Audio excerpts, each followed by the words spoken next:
রাত্রে বেলা ঘুমাইতে দেনা বাড়ি হলি আর দিনের বেলা দেশ না তোরা। মেম্বার সাহেব আজকে আবার সালিশ কিনিয়া আর কোয়েন নাই এই ফাডার কথাই, এই ফাডাই কালকা এর বউরে থয়ে আর শালের লয়ে বাগছে। দুনিয়ার সব কাম তুই করলি, মনে হয় ইডো বাকি ছিল, ইডো কালকে তুই করলি। কি করবো? আমার বউ ভাল লাগে না, আমার শালি ভাল লাগে।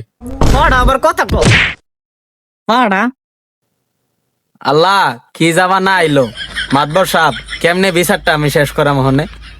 বেশি কেয়ারফুল হবেন নাই, আজকে ইয়া কাম কালা ইয়া কাম, এর বিচারে প্রতিদিন করা লাগবো। বিচার পরে মেম্বার সাহেব আগে টুনটুনির মেয়েদের 2টা ইট বান্ধেন।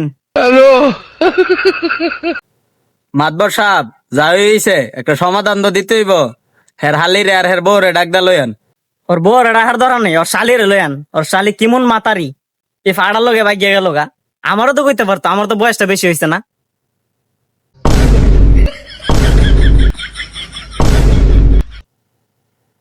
মাতবর সাহেব এদের শালি এই শালি বাতার অভাব পড়ছে, তুই তোর দুলা বেরলে ফলে লিখির লিগা।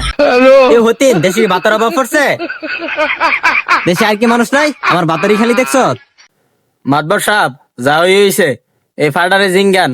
এই ফাডা এখন কি করব? এ ফাড়া কি করবি রে? তোর বউরে রাখবি না তোর শালিরে রাখবি? কইছি না আমার বউ ভাল লাগে না, আমি আমার শালির রাখি। এ ফাড়া আবার কথা কো পাড়া।